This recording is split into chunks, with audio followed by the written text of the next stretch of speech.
A palavra, eu estava com uma palavra, eu já fiz uma sequência, e a palavra que eu iria ministrar hoje seria sobre a vida de Daniel, uma virada de escravo a governador.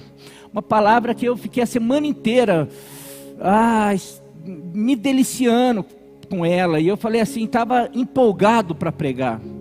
Mas hoje, depois do café aqui, cheguei em casa e acontece aquelas coisas que geralmente eu não gosto porque me tira da zona de conforto, né?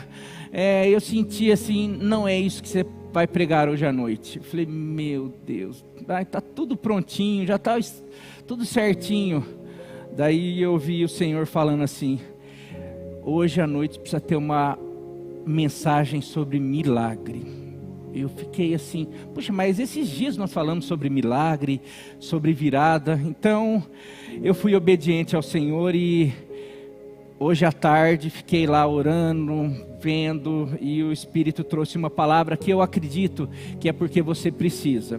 Eu não acredito que Ele ia mudar algo só para me testar, para me provar. Vamos ver se o Marinho, o pastor, está obediente. Não, eu tenho certeza que essa mensagem vai ser de algo que vai mudar a tua história. Talvez o milagre que você espera, talvez esperou, talvez algumas coisas que você não viveu, talvez você vai viver nessa virada, porque o tema é uma virada de milagres. Amém? O texto que eu quero convidar você a abrir é o segundo livro de Reis, segundo Reis, capítulo 3, versículo de 9 a 24. Um texto um pouco longo para você entender, eu vou fazendo daquele jeito, eu leio um pouco, vou tentar explicar um pouquinho para você ter uma noção. Segundo o livro de Reis, capítulo 3, verso 9 a 24. Então o rei de Israel partiu com o rei de Judá. Aqui o reino de Israel já estava dividido, já tinha dois reinos, né? O povo de Israel, de Judá já estava dividido, mas tanto Judá quanto Israel era o reino do povo de Deus. Então o rei de Israel partiu com o rei de Judá e o de Edom. Depois de vagarem, de andarem a pé por 7 dias, já havia acabado a água para os homens e para os animais. Então o rei de Israel exclamou, e agora? Será que o Senhor nos ajuntou os 3 reis para nos entregar nas mãos de Moabe? Aqui o rei de Israel estava indo à guerra contra o rei de Moabe, e ele tenta juntar o rei de Judá, que era do povo de Deus. Ele vai e fala, vamos nos juntar. Por quê? Porque Moabe estava oprimindo, e o rei de Israel era Jotão, era o filho de Acabe, e na época de Acabe fazia os conchavos, não estava nem aí, foi um dos piores reis que Israel já teve, e Acabe pagava imposto para Moabe, só que o filho dele falou assim, não vou pagar mais imposto para Moabe. Então estava pronto para uma guerra, para destruir. Moabe estava vindo para destruir o povo de Israel, o exército de Israel, o reino de Israel. Mas daí antes disso ele fala, junta o reino de Judá, o rei de Judá, o rei de Edom, e fala, vamos atacar ele antes dele atacar a gente, porque ele vai me atacar, vai me destruir, mas o próximo vai ser você, o próximo vai ser você. Então vamos unir as nossas forças e atacá-los primeiro. Era isso que está acontecendo.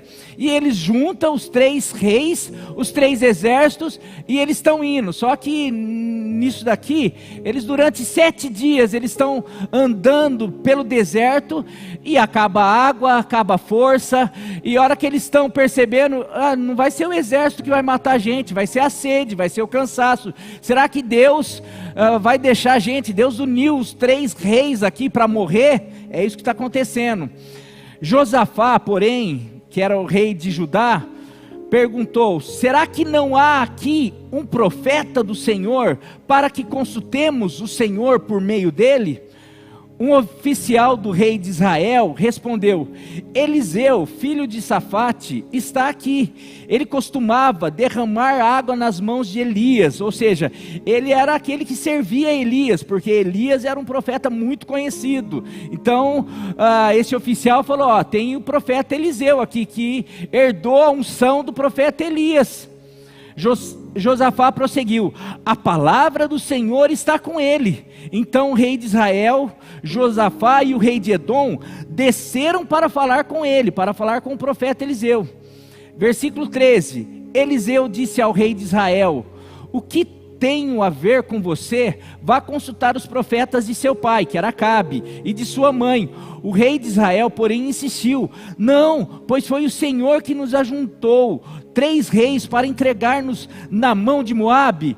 Então Eliseu disse: tão certo como vive o Senhor dos exércitos, a quem sirvo, se não fosse por respeito a Josafá, rei de Judá, que Josafá era um rei que buscava o Senhor. Então Eliseu falou: olha, eu vou conversar, eu vou ver o que pode fazer, por causa do respeito que eu tenho por esse rei, porque você, rei de Israel, você você tem seguido o caminho do teu pai, mais ou menos isso. Tão certo como vive o Senhor, versículo 14, dos exércitos, a quem sirvo, se não fosse por respeito a Josafá, rei de Judá, eu não olharia para você, nem mesmo lhe daria atenção. Agora, por conta da consideração que eu tenho por Judá, pelo rei Josafá, tragam-me um músico, tragam-me tem versões que falam: traga-me um tangedor. Esse tangedor é melhor do que músico, porque tangedor é um músico adorador, não era um músico qualquer, um músico que é acostumado a adorar nos lugares, alguém que de alguma maneira consegue tocar o céu. E olha só o que acontece: enquanto o músico tocava, a mão do Senhor veio sobre Eliseu, e ele disse: assim diz o Senhor, cavem muitas covas, muitas cisternas nesse vale. E outra versão fala que o vale era sequíssimo, eles estavam desesperados. Versículo 17: pois assim diz o Senhor, vocês não verão vento nem chuva, não vai ter sinal. Contudo, este vale ficará cheio de água, e vocês, os seus rebanhos, e os outros animais, e os soldados, o exército, todos vocês beberão. Mas para o Senhor isso ainda é pouco.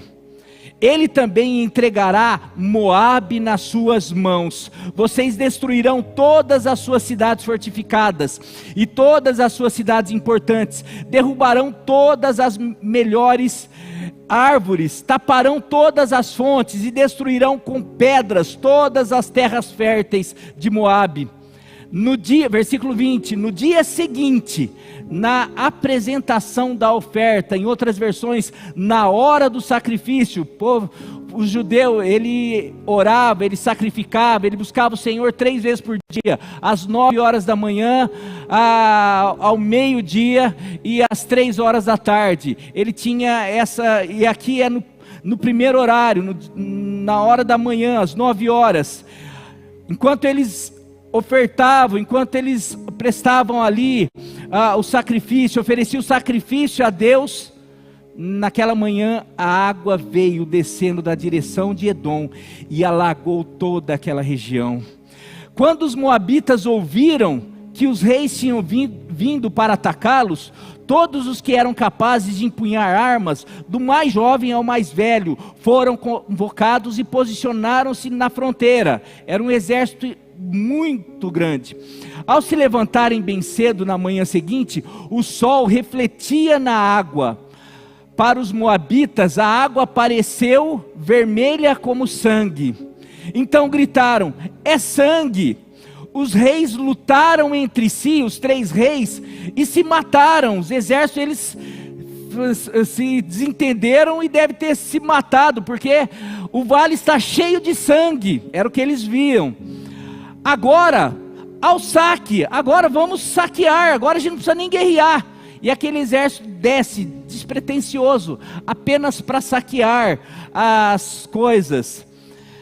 Versículo 24: quando porém os moabitas chegaram ao acampamento de Israel, os israelitas os atacaram e os puseram em fuga, entraram no território de Moabe e os arrasaram. Se continuar lendo, você vai ver que Deus entregou aquele povo, Moabe, as cidades, aquele território na mão daqueles 3 reis. Aquilo que o profeta falou aconteceu. Eles viveram uma virada, eles viveram uma mudança drástica, eles estavam desesperados, tanto é que tentando fazer aliança, chama aquele rei, chama aquele outro, vamos juntar os nossos exércitos para tentar enfrentar Moabe, porque Moabe tem afrontado, Moabe a gente está tendo que pagar imposto para Moabe, a gente não aguenta mais, vamos tentar, e vai junto os 3 reis, e eles vão, só que no caminho eles percebem, a gente não consegue, a gente está morrendo, se deparam no vale, num deserto, sem água, sem recurso, cansado, desgastado, sem saber o que fazer, a ponto do rei falar: e agora? Será que o Senhor nos uniu para morrer, para nos entregar nas mãos do inimigo? Mas daí a história muda. Não existe um homem de Deus, não existe um profeta para nos dar direção. E daí tinha um profeta e eles vão, eles pedem direção, eles buscam o Senhor, o profeta dá a direção, o Senhor usa aquele profeta para falar: olha, assim diz o Senhor, vocês estão hoje pensando que vão morrer, hoje vocês estão pensando que vocês vão ter que lutar, hoje vocês estão pensando que acabou, mas o Senhor diz algo: cavem poços. Eu fico pensando, cavem poços, não, a gente quer guerrear, a gente precisa de arma, a gente precisa de exército, a gente precisa de força. Não, mas vocês precisam de água também.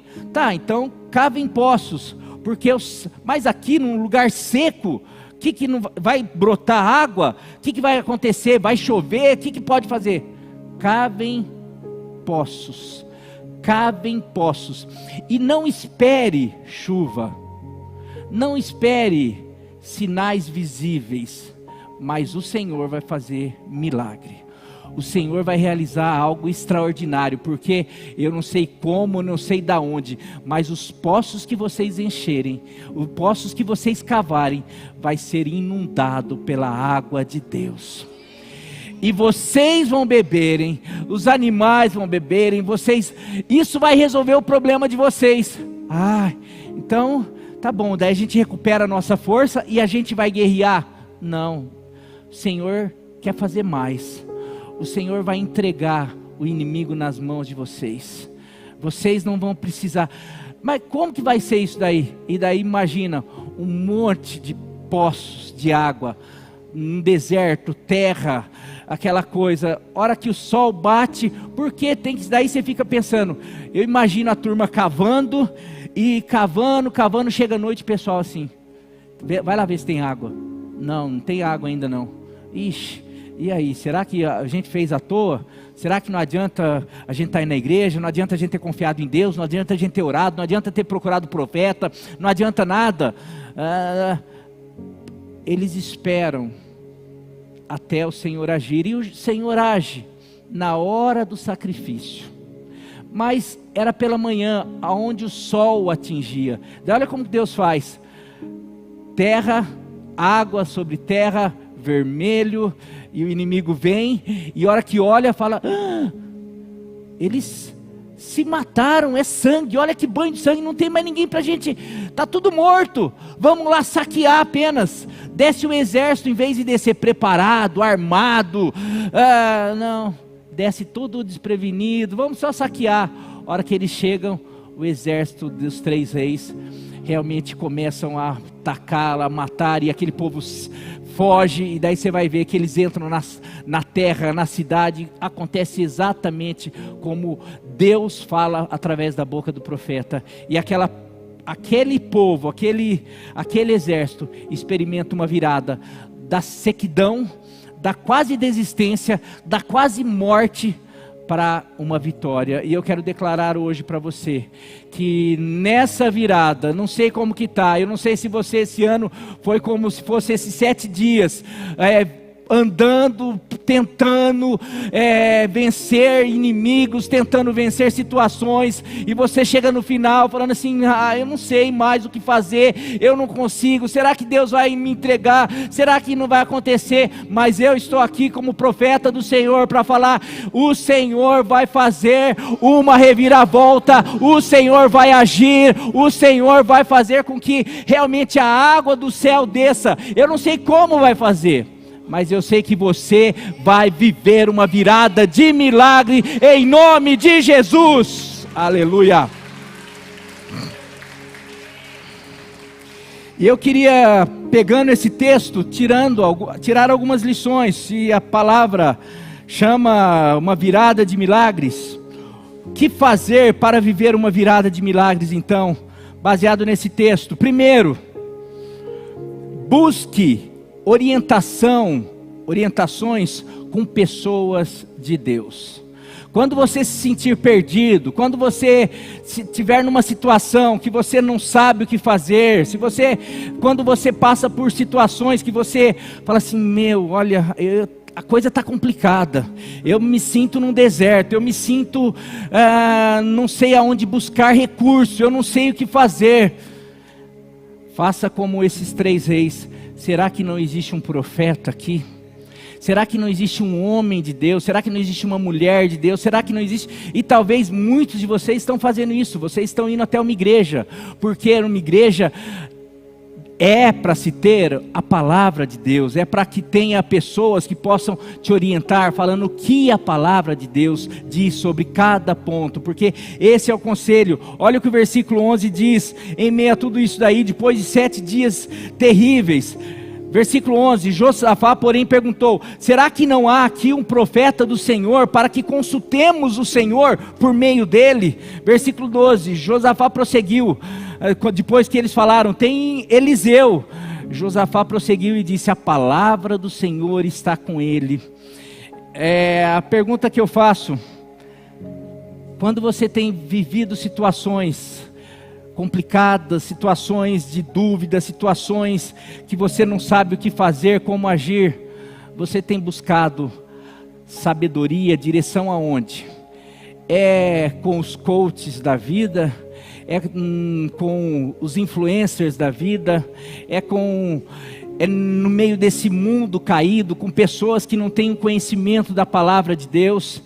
São com amigos, amigas que às vezes não tem fruto, não tem conhecimento, não tem discernimento, não conhece realmente um Deus que pode mudar a história?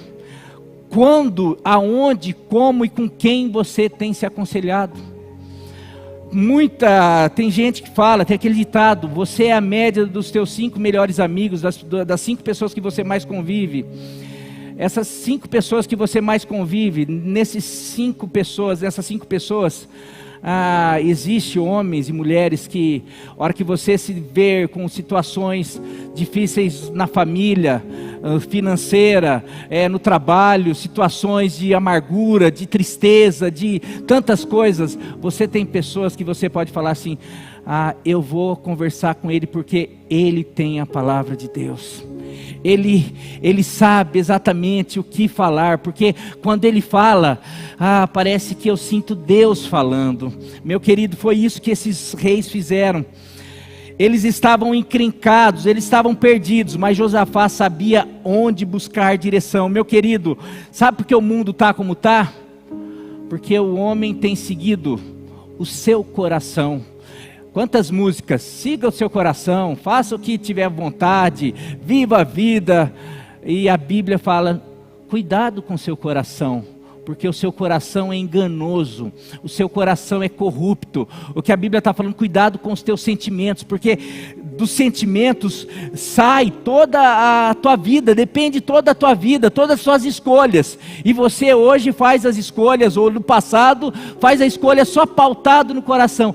Eu sinto, eu estou sentindo, eu estou achando. Não, meu querido, cada escolha, cada decisão, ela precisa ser pautada. E aqui vai para além de situações difíceis. Você está com uma decisão para... eu preciso decidir algo.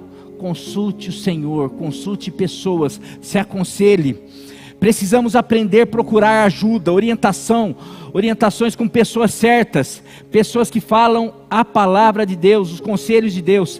Eclesiastes 4:13 diz assim, na NVT, eu aqui vou, alguns versículos na NVT, outros na NVI, e assim eu vou, só que eu falo antes.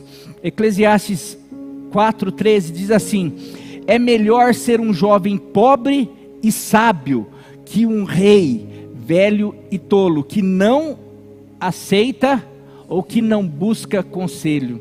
Meu querido, isso é uma sabedoria. Se tem algo que é um tesouro, é você ser alguém humilde o suficiente para buscar conselho com outras pessoas, que você realmente percebe, não, aquela pessoa, e aqui vai para além de idade, aqui vai para além de sabedoria, de conhecimento intelectual, cultural, aqui vai, aquela pessoa é uma pessoa de Deus, aquela pessoa é quem carrega a palavra de Deus, quem conhece, quem eu percebo quando fala. Meus queridos, nós, muitas vezes, filhos que precisariam buscar conselhos com os pais, não ouvem, com os pais, com líderes, com pastores, com pessoas que de alguma maneira já têm uma experiência, já têm uma orientação, já buscou. As pessoas acabam, e cada vez mais, as pessoas não querem ouvir conselhos, mas a palavra de Deus fala que é melhor, o que a palavra de Deus fala? Melhor ser um jovem pobre e sábio, do que ser um rei. Está falando ser um velho cheio de dinheiro, alguém que é poderoso, mas que não ouve conselho, porque uma pessoa que não ouve conselho, e daí eu estava lembrando um pouquinho da minha vida. Eu sempre procurei em cada situação conselhos, quer dizer, depois de ter quebrado a cara um pouquinho, mas muito jovem eu comecei a quebrar a cara. Com 19, 20 anos eu já tinha quebrado a cara, já tinha percebido que não valia a pena o pai falar assim, não, cuidado, a palavra de Deus falar, faça isso, não faça aquilo. Não, eu acho que, não, eu vou experimentar. Com 20 anos, 22 anos eu comecei a perceber que não era muito sábio você ir contra a palavra de Deus, porque eu comecei a sofrer consequência. E daí depois eu comecei a falar, puxa, meu pai tinha razão, minha mãe tinha razão, o pastor tinha razão, a Bíblia tem razão. Então, de um tempo eu começava, pai isso, mãe isso, pastor André isso, pessoas isso, e até hoje tem situações aqui da igreja, você pode ver, eu vou lá, pai, está acontecendo isso, o que o senhor acha que eu devo fazer? Eu saio daqui, ando 250 quilômetros, vou para Ribeirão Preto, conversar com outros pastores, com o pastor Danilo, que também tem uma vasta sabedoria, tem sobre ministério, sobre crescimento de igreja. Eu vou lá, sobre isso, sobre aquilo, a gente busca conselhos sobre cada situação, situações familiares. Agora, quem não busca conselho, e daqui eu vou assim mais para os homens, né? Porque mulher geralmente, só que daí duas coisas, eu vou dar uma no homem e uma na mulher, beleza? Para ninguém ficar, ou para os dois ficarem bravos comigo. O homem é aquele que, não, mulher, eu sei, mulher, não. Porque o homem buscar ajuda com outro homem, para ele se sente menos homem, ele está falando, eu vou falar que o outro sabe mais que eu vou falar que o outro é melhor que eu, melhor marido, eu vou falar que ele é melhor nisso, meus queridos, isso é orgulho, e quanto a gente sofre, quanto a gente quebra a cara por isso aí.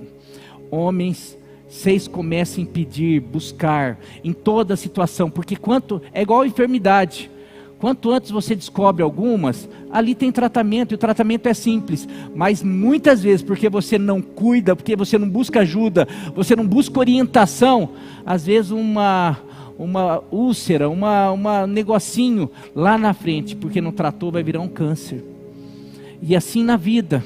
Agora mulher não tem orgulho nenhum, mulher fala para essa amiga, para outra amiga, para outra amiga, para outra amiga, para aquela que não tem nada a ver. Eu estou passando problema no casamento. Você tem que separar, você tem que fazer aquilo, a outra não sei o quê. Hora que vê, não. Busque, use essa facilidade que vocês têm de desabafar, de conversar com pessoas que, não, essa pessoa vai me trazer direção, orientação. Essa pessoa vai trazer a palavra de Deus. Amém, meu querido? Então, primeiro é o quê? Que para viver uma virada de milagres, busque orientação com pessoas de Deus. Busque oração, busque orientação de Deus, em Deus. Segundo, para viver uma virada de milagres, recorra.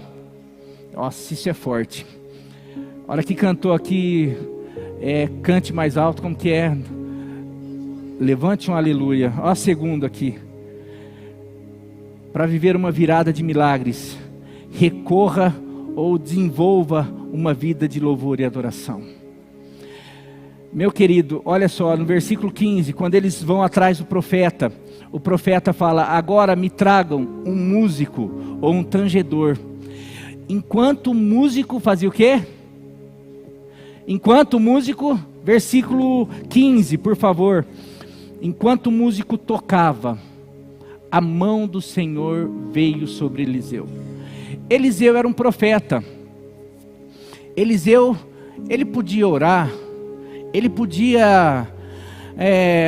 por que ele pede um músico? Por que ele pede um tangedor? Por que ele pede... E fala que enquanto... Meu querido, nós não temos noção do poder da música. E eu vou um pouquinho mais. Nós não temos noção do poder do louvor e da adoração. É uma das poucas coisas que muda a atmosfera. O louvor e a adoração é como se abrisse um portal do céu para a terra, da terra para o céu. O louvor, quando nós louvamos, quando nós adoramos, porque realmente acaba sendo, mudando o ambiente. Quando você entra aqui na igreja, você está na hora do louvor, você não sente uma diferença lá de fora para cá? Você não sente um impacto? Eu, quando estava pregando sobre fé, eu procurei o Fernando para falar em dois cultos específicos. Eu falei assim: gente, parece que aquilo me levava para a pregação. Aquilo, eu me preparava em casa, mas a hora que eu chegava aqui, parece que eu sentia Deus, eu via anjos, parece que a coisa, eu sentia a mão do Senhor descendo sobre mim, porque o louvor tem esse poder. O profeta pede um tangedor, um músico, um adorador. O louvor, a adoração, abre um portal entre a terra e o céu. O salmista, se eu não me engano, no Salmo 22, diz que o Senhor, que Deus habita no meio dos louvores. O louvor e a adoração mudam o ambiente, pois reconhece o louvor, reconhece, não é que o nosso louvor entroniza, glorifica Deus, porque Deus é entronizado, Deus já está entronizado, mas quando eu adoro, eu estou reconhecendo, eu estou concordando: Deus, eu sei que o Senhor é rei sobre todas as coisas, eu sei que Tu és majestoso, eu sei que Tu merece toda a minha adoração, a minha reverência, o meu amor, o meu reconhecimento. Quando homens adoram, quando homens louvam, é como se realmente Deus tivesse assim: esse está entendendo o meu lugar e está entendendo o lugar dele, que é o que? De um adorador. Para te adorar, para te louvar, foi que eu nasci. Nós nascemos para glorificar o nome de Deus. Então quando nós fazemos isso, nós estamos falando assim: Senhor, eu reconheço que Tu és Deus, eu reconheço que Tu és soberano, eu reconheço que Tu és grandioso, eu reconheço que Tu és poderoso, eu reconheço que Tu és majestoso, eu reconheço todas os Teus atributos, eu sei que Tu és, por isso que eu abro a minha boca, por isso que eu realmente coloco o meu coração e me prostro através de música, através de cânticos, através disso. Meu querido, você não tem... O louvor liberta, o louvor realmente faz com que Deus desça naquele lugar, a presença dele se manifesta no meio do louvor. Você quer algumas demonstrações? Aqui, a adoração é a expressão de reconhecimento de quem Deus é. O louvor é a comunicação, o louvor e a adoração é a expressão de gratidão a Deus, é a linguagem do homem para com Deus. A murmuração é a linguagem do homem para com Satanás. A murmuração é a adoração do homem para Satanás. A murmuração, eu estou falando, Deus, eu não reconheço que o Senhor me provê, eu não reconheço que o Senhor sustenta, eu não reconheço, por isso, está vendo como que eu estou aqui, aquilo não vai, aquilo, ao contrário, a murmuração, porque a adoração traz a bênção do Senhor, traz a mão, abre esse portal. A murmuração abre o portal de baixo e fecha o portal de cima, porque murmuração é ingratidão, adoração é gratidão, é reconhecimento. Você chega num lugar que está todo mundo murmurando, reclamando, você entra em casas, a Bíblia fala que é melhor morar num lugar onde existe uma goteira contínua numa panela, do que morar com a mulher rixosa. Mulher rixosa é aquela que fica reclamando, murmurando, fazendo. Por quê? Por causa do ambiente, é insuportável. Agora a adoração, levante um aleluia. Está sofrendo, louve, está no meio do deserto. Eles estavam no meio do deserto, não tem água. A gente está pedindo direção. Não tem direção, não tem milagre, se primeiro não começarmos a reconhecer quem Ele é. Se nós não começarmos a adorá-lo, se nós não começarmos a agradecer. Mas agradecer por quê? A gente está no deserto. Quer a resposta de Deus? Está sofrendo, louve. Está chorando, louve. Está precisando, louve.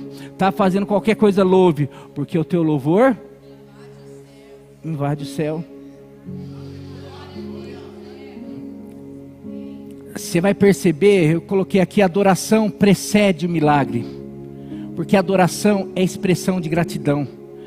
A maioria dos milagres, e eu te desafio a buscar isso na Bíblia, tanto no Velho Testamento como no Novo. A maioria dos milagres da intervenção divina são precedidos de adoração ou gratidão, ou orações de gratidão. Você vai lá para Jesus, quando ele está lá de frente de um defunto chamado Lázaro. Qual é a primeira palavra que ele fala? Ele vai orar, em vez de ele falar, sai daí Lázaro, eu dou ordens, ressuscita. É a primeira coisa que ele fala. Graças te dou, Pai. Você vai perceber que em várias orações que ele vai fazer, que ele vai realizar milagre, ele começa, graças te dou, Pai. Eu te agradeço, eu estou reconhecendo quem tu és. Na multiplicação dos pães e peixes, ele pega aquilo e fala assim, pô Deus, ô Pai, olha uma multidão e ó quanta coisa, pouquíssimo. O que ele faz? Ele dá graças. Graças, quando nós somos gratos a Deus, um coração grato, automaticamente dá vontade, gera em nós um desejo de adorar, de reconhecer, de cantar, de louvar. Não, mas pastor, mas com as lutas que eu enfrento, não sei se é pior do que Paulo e Silas na prisão, à meia-noite, depois de ter sido chicoteado, depois de ter realmente apanhado, depois de ter sofrido, depois de ter, pregamos e viemos para parar na prisão, e Deus permitiu. Deus, por que o Senhor fez isso? Olha aqui, olha, está doendo, meu pé está preso aqui, e não vou nem entrar no mérito das prisões daquela época, era um negócio, mas o que eles faziam mesmo à meia-noite, o texto fala? O texto fala que à meia-noite, nessa situação, nessas circunstâncias, eles cantavam hinos de louvor a Deus, eles cantavam, e o que acontece? O que acontece? Terremoto. Sabe o que é aquele terremoto? É o céu descendo na terra, é o poder de Deus se manifestando através de um louvor, de uma adoração. Meu querido, nós precisamos, se nós entendêssemos o poder, o impacto do louvor, da adoração, se acordaria falando, Deus, eu te louvo, eu te adoro. Você ia colocar uma música. Tem gente que acorda de mau humor, tem gente que acorda reclamando, tem gente que acorda ansioso, tem gente que acorda preocupado. Comece a fazer esse teste, acorde cantando, acorde adorando. Não sei, acorde colocando um louvor. Você vai perceber o ambiente da sua casa, o teu ambiente mudando. Comece a reconhecer: Deus, Tu és maravilhoso. Não, mas aquele dia eu tenho uma situação. Comece cantando, comece adorando, comece louvando, comece agradecendo. Você vai perceber algo acontecendo. Você vai perceber a mão do Senhor descendo, não só sobre Eliseu, mas sobre você. Você vai começar a ver o céu se abrindo. Você vai começar a ver os medos indo embora, a ansiedade indo embora, porque o louvor liberta. Por isso, cante um aleluia. Cante um aleluia. Cante um aleluia. Cante um aleluia. Querido. Terceiro, para viver uma virada de milagres, dependa menos dos 5 sentidos, dependa menos dos sentidos e mais da palavra de Deus. Versículo 17, quando o profeta vai falar: olha, o Senhor vai fazer isso, vocês comecem a cavar buracos, cavem covas, mas faz o seguinte, não fica olhando o tempo, não fica olhando se vai chover, não fica vendo se está ventando. Você quer, olha, aonde está isso? Versículo 17, leia aí: pois assim diz o Senhor, vocês não verão vento nem chuva. Sabe o que Deus está falando, o profeta está falando? Não coloque a tua expectativa naquilo que você vai ver, porque senão você não vai experimentar o milagre, porque Deus, Ele faz de maneiras diferentes. Ele tem a maneira dele, e principalmente a maneira dele é desafiar aquilo que a gente se apega tanto. É na visão, é naquilo que a gente vê, é naquilo que a gente ouve, é nas coisas, é nas circunstâncias, é no gigante, é na muralha. Não, o povo de Deus vai começar a ver milagre, vai começar a presenciar milagre, vai começar a ver mudança na vida. Hora que parar de olhar para as circunstâncias, hora que parar de ver as coisas, hora que parar de olhar para o tamanho da dificuldade, para o tamanho do gigante, para o tamanho da muralha, e olhar unicamente para a palavra de Deus. Vai, anda, toma posse. Eu sou contigo, tenha coragem, não te mandei eu. Ser forte e corajoso, porque vocês vão entrar na terra, porque vocês vão tomar posse da terra. Não quero saber tamanho de gigante, não quero saber tamanho de dificuldade. Eu estou falando, a palavra de Deus é a base, não é o que você vê, não é o que você pensa, não é o que você sente, não é o que você cheira, não é o que as pessoas falam, é o que a palavra de Deus diz. Aleluia! Pode aplaudir o Senhor?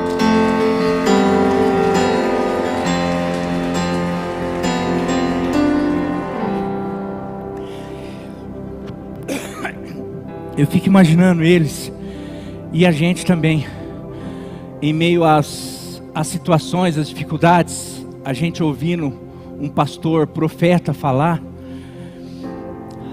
aquilo que Deus manda, e a gente fica assim: tá bom, então o que é para fazer? É para cavar poço. É para cavar poço. Não, mas o que eu preciso é daquilo, é de exército, porque quando a gente pede para Deus intervir, ajudar, a gente já imagina como que a gente quer que Deus ajude. Não, o que eu preciso é disso, é desse jeito, é daquela hora, porque o que eu preciso é de mais exército, o que eu preciso é de soldado, o que você precisa é confiar na palavra de Deus. É a única coisa. Você precisa é parar de olhar para as circunstâncias, é confiar menos nos seus sentidos e mais na palavra de Deus. Quem confia na palavra de Deus, e eu sinto que está chegando o tempo da gente começar a viver os milagres, porque você vai para a Bíblia, quem experimenta milagres são aqueles que não olham muito para aquilo que está diante deles, mas se firmam na palavra de Deus. Sabe quem faz uma grande pescaria depois de um fracasso total? É quem, diante de uma palavra, fala assim: olha, nós não pegamos, nós trabalhamos, nós fizemos tudo o que cabia a nós como pescadores profissionais, mas sobre a tua palavra. O que eu vejo é impossibilidade. O que eu vejo é um mar sem peixe. É literalmente, o mar não está para peixe. Mas porque é o Senhor que está falando, eu vou ignorar tudo que eu entendo de pescaria. Eu vou ignorar a minha profissão, o meu conhecimento, tudo que eu vivi até hoje. Porque a tua palavra vale mais do que todo o meu conhecimento. A tua palavra vale mais do que tudo. Então sobre a tua palavra eu vou lançar a rede. Eles lançaram a rede, você sabe o resultado. Pegaram um peixe que não cabia mais na rede, tiveram que chamar outro barco, porque o tanto de peixe que eles estavam. Meu querido, sempre que nós ousarmos a crer mais na palavra de Deus do que nas circunstâncias, eu quero dizer que a provisão, a vitória, as coisas que nós vamos experimentar, vai surpreender a gente e as pessoas que estiverem ao nosso redor. E a bênção que Deus tem para nós, vai realmente atingir as pessoas que estão ao nosso redor. Porque a palavra de Deus, ela é abundante. Tudo que Deus tem, as bênçãos de Deus são superabundantes. Aleluia, glória a Deus. Aleluia. Pare de olhar para o tempo. Nesse texto a gente apenas arrume as velas. Não sei como que vai ser o tempo. Quem anda pela fé não se preocupa com o vento, com o tempo. Se Deus mandou você sair para o mar, apenas arrume a vela, porque o vento é com Ele. E se não tiver vento, Ele mesmo vai conduzir com a sua mão, e Ele vai começar a empurrar. Eu não sei como que Ele vai fazer, mas Ele faz. 2 Coríntios diz assim, 2 Coríntios 5:7, porque nós não vivemos pelo que vemos, mas nós vivemos por fé. Eu vou na NVT, como está escrito aqui, porque vivemos por fé e não por vista, e não pelo que vemos. Lucas, é isso aí que eu li, Lucas 5:5, na ARA. Respondeu Simão Pedro: Mestre, havendo trabalhado toda a noite, nada apanhamos, mas sob a tua palavra lançarei a rede. Muitas vezes estaremos cansados, desanimados, sem motivos palpáveis para crer, mas é aí que vamos precisar nos esforçar, perseverar e nos firmar, e é obedecer a palavra de Deus, antes mesmo de ver, para daí sim experimentarmos o milagre na nossa vida. Meu querido, o Senhor está nos chamando. Você quer viver milagre? Você quer viver uma virada de milagre? Pare de olhar, pare de acreditar tanto no que está sendo dito sobre você, sobre o que você tem visto na sua casa. Não tem jeito. Os sentimentos. Meu querido, está na hora do povo de Deus começar a viver crendo na palavra dele, no povo dele. A igreja parece muito mais os 10 espias do que os 2, Josué e Caleb. Precisa nascer uma geração, e graças a Deus está nascendo uma geração como Josué e Caleb, que realmente não olha para as circunstâncias, para as coisas que o mundo está falando, mas está olhando para a palavra de Deus, para as promessas de Deus, e estão falando: eis-me aqui, eu vou viver o meu milagre, eu vou viver as promessas que Deus tem, eu vou viver, eu creio que eu vou tomar posse de tudo aquilo que Deus falou a meu respeito. Independente, essa é a pior geração. É a pior geração, João? Tua geração é a pior geração que já existiu? Não é. Por quê? Não sei aí fora, mas nem aí de fora. Nem aí de fora, porque se depender de você, você vai ganhar o mundo inteiro, você vai ganhar os de fora. Talvez essa geração seja mais poderosa, porque essa geração talvez pode mudar o mundo caótico, mas a partir do momento que conhecer Jesus e se tornar, e for batizado, ser cheio do Espírito Santo, vai impactar a cidade, ao estado, a nação. Você pode falar assim: pastor, você está doido? Meu querido, em 1000 anos para Deus é como um dia como 1000 anos.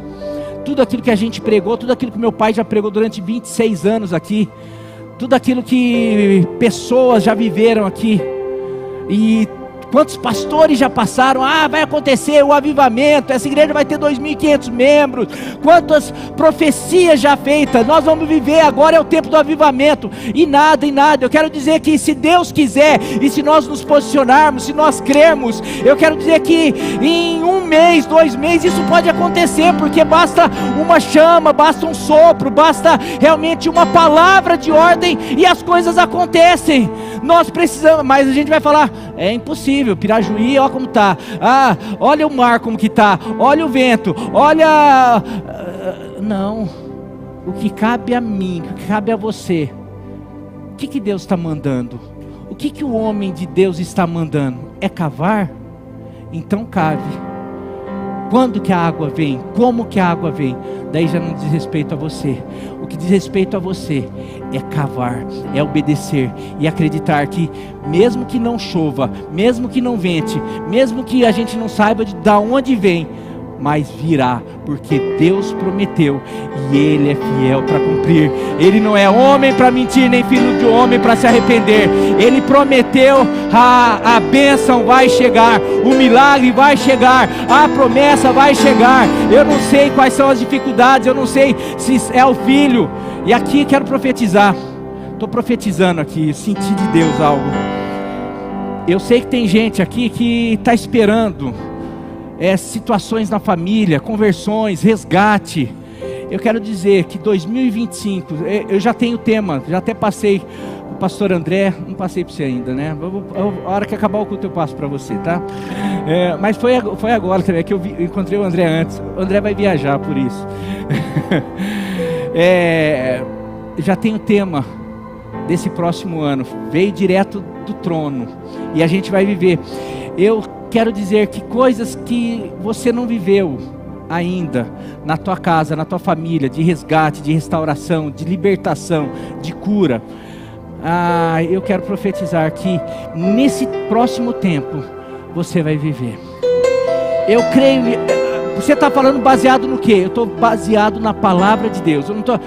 Mas pastor, você sabe qual é a situação? Eu não preciso nem saber, porque talvez a situação vai me deixar incrédulo. Eu estou baseado na palavra de Deus, o que Ele tem falado para a gente, que realmente os próximos dias, os próximos meses, o próximo ano será um ano de milagre, um ano de salvação, um ano de avivamento, um ano de restauração, um ano de avanço, um ano de crescimento, um ano de experimentarmos, um ano de entrarmos na terra prometida e derrubar os gigantes, um ano de ver as muralhas caindo diante de nós. Então qualquer que seja a muralha, qualquer que seja o gigante que você tem enfrentado há 5, há 10, há 20 anos, há 50 anos, eu quero declarar uma palavra, que nesse próximo ano vai cair, vai cair, vai cair, vai cair. Aleluia. Sinto a presença de Deus aqui. Aleluia. Glória a Deus. Aleluia. Já pensou se Noé olhasse para as circunstâncias, se Noé fosse pautar a obediência, o tomar posse da promessa pelas circunstâncias, ele teria construído a arca? Ele fica 120 anos construindo uma arca, num lugar árido, seco, 120 anos, sem sinal de chuva, sem sinal de nada. Deus construiu uma arca. Mas por que demorou tanto? Fala que assim que a arca ficou pronta, porque eu quero dizer algo para você. Algumas promessas de Deus não tarda como alguns pensam. Tem um versículo que fala que Deus não tarda em chegar, em fazer, em realizar como alguns pensam. Mas às vezes Ele está sendo longânimo, está esperando a gente preparar a nossa arca. E às vezes a gente não viveu, não experimentou, porque a gente não cavou ainda, a gente não construiu a arca, a gente não fez aquilo que Ele pediu para a gente fazer. Por quê? Mas sabe por que eu estou esperando? Eu estou esperando eu ficar mais velho, estou esperando eu casar, estou esperando eu arrumar um trabalho melhor, eu estou esperando alguma coisa. Você vai esperar e nunca vai viver o milagre de Deus. Porque às vezes, cavar vai levar um tempo. Talvez construir a arca vai levar um tempo. E daí nesse processo você pode falar assim: nossa, já estou na metade e nem sinal de Deus fazer. Eu já estou na igreja 1 ano, 6 meses. Eu já estou na igreja 5 anos. Eu já estou na igreja há tanto tempo e nada de Deus cumprir a sua promessa. Meu querido, continue a nadar, continue a cavar, continue a construir a arca, continue a obedecer a palavra de Deus, porque na medida que a gente faz, a bênção virá. Você vê que encheu todas as covas, todos os buracos. A arca, o dilúvio veio quando ficou pronta. Fala que Deus não nos dá o Espírito por medida. Deus não faz nada. Um outro milagre que veio na minha mente agora, da própria Eliseu. Uma viúva de um profeta morre e vai pedir ajuda para Eliseu. Eliseu fala: o que você tem? Nossa, eu tenho uma vasilha. Então, você tem uma vasilha de azeite? Então vai, empresta. Isso daí está em 2 Reis 5. Você pode confirmar lá. 2 Reis 5. Então empreste vasilhas. E você vai ver um detalhe: não poucas vasilhas. E tem em outras versões: empreste muitas vasilhas. E daí o que você vai fazer? Você vai começar a enchê-las. Mas espera aí, eu só tenho uma vasilha com azeite, como que eu vou encher todas? Mulher, só faz. Mas aonde está o azeite? Como que vai ser? Obedeça a palavra de Deus. Mas quanto de vasilha? E daí você vai lá para o texto, fala que ela encheu, pegou bastante, o filho dela, ela encheu todas, e estava lá: dá mais, cadê mais? O filho acabou. Daí a hora que acabou as vasilhas, acabou o azeite. Quer dizer que se tivesse mais vasilha, o azeite teria. Sabe por que tem gente que experimenta mais de Deus? Porque é vasilha vazia. Aqui Deus pode encher.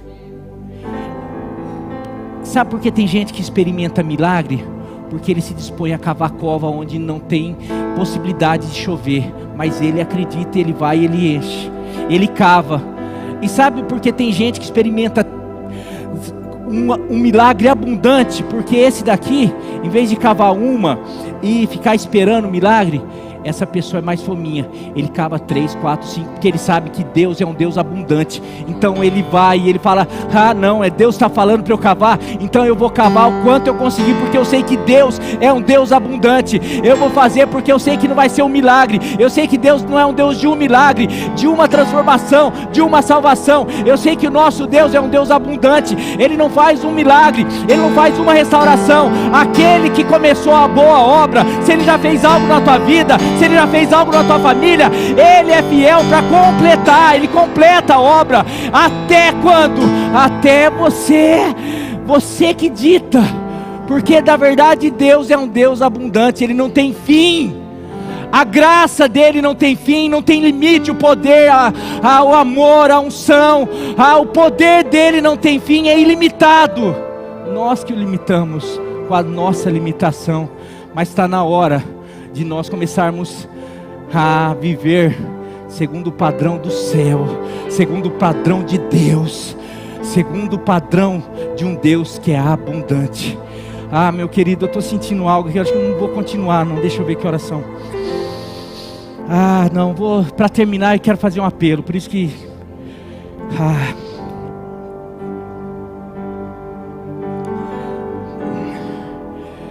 para viver uma virada de milagres, primeiro, busque orientação com pessoas de Deus. Segundo, recorra ao louvor e adoração. Terceiro, dependa menos dos sentidos e mais da palavra de Deus. Por último, desenvolva uma vida de entrega a Deus, ou uma vida de sacrifício a Deus. No versículo 20, Eles fizeram, eles cavaram, eles obedeceram, eles buscaram a direção, eles fizeram tudo. Mas que hora que o milagre veio? Versículo 20: no dia seguinte, na apresentação da oferta, ou na hora do sacrifício, de manhã, a água veio, ou o milagre veio, descendo da direção de Edom e alagou a região. Meu querido, você quer experimentar mais de Deus, você quer experimentar as promessas, você quer experimentar os milagres de Deus. O sacrifício é algo que a gente oferece, é algo que a gente, no Antigo Testamento, eles tinham que pegar dos seus animais sem defeito, o melhor do seu rebanho, aquilo que eles tinham, e tinham que falar, não, era aquilo que eles criavam, aquilo que eles cuidavam, aquilo que era para o deleite deles, para a alimentação deles. Eles tinham que ir lá falar, Deus, isso é meu, mas eu entrego, eu sacrifico ao Senhor, eu ofereço. É uma oferta de aroma suave, é uma oferta, eu estou entregando. Só que no Novo Testamento, sabe qual é a oferta que Deus quer? Você não precisa pegar, trazer um animalzinho para matar aqui não. Agora o sacrifício que Deus quer, porque o sacrifício morto, o último sacrifício morto, sabe qual foi? Jesus foi o último sacrifício morto. Ele morreu a nossa morte, para que a gente não precise, vou me sacrificar, não. Então ele não pede mais sacrifício? Ele pede. Lê Romanos, abre em Romanos 12, 1.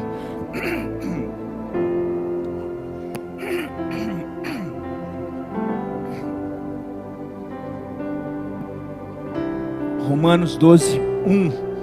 E eu vou continuar no 2 depois, mas na NVT, por favor.